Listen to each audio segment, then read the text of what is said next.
I keep coming back because it gives me clarity.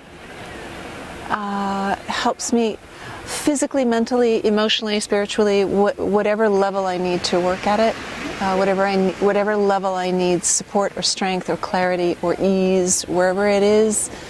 Yoga's been really, really useful in helping me find that. Mostly clarity for me is the most important, just to understand like what's important, what's not important for me. I teach, I think, a really simple practice. I don't feel like I do big crazy tricks.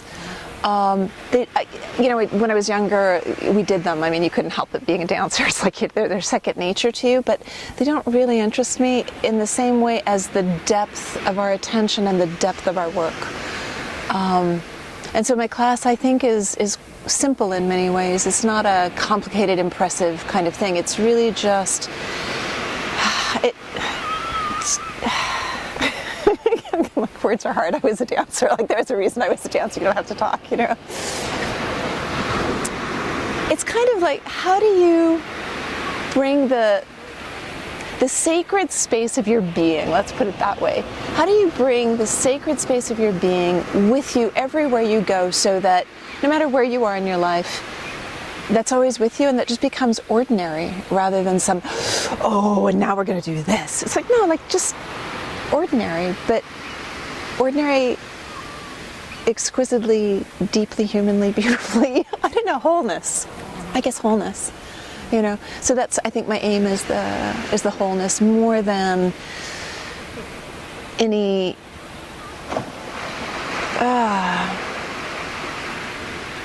anything that would necessarily be visible. Would be more the interest in that invisible aspect of our own wholeness.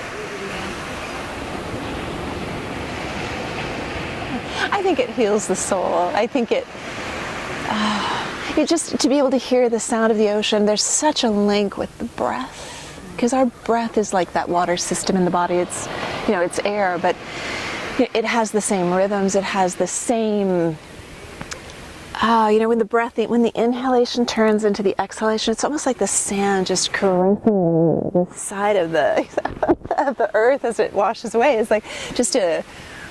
And nature has, in the same way that our bodies have, I think, so much information that we need, I think nature holds that too. If you look at just the rooting systems of grass and remember and feel and smell what those are, you step on them and feel the yield of the earth. Like, there's so much information there for us to remember. And I think, when we're in urban environments, we forget that we're in nature, we forget that we're a part of nature, and we are. We can't escape it. Even a city is part of nature, but we forget.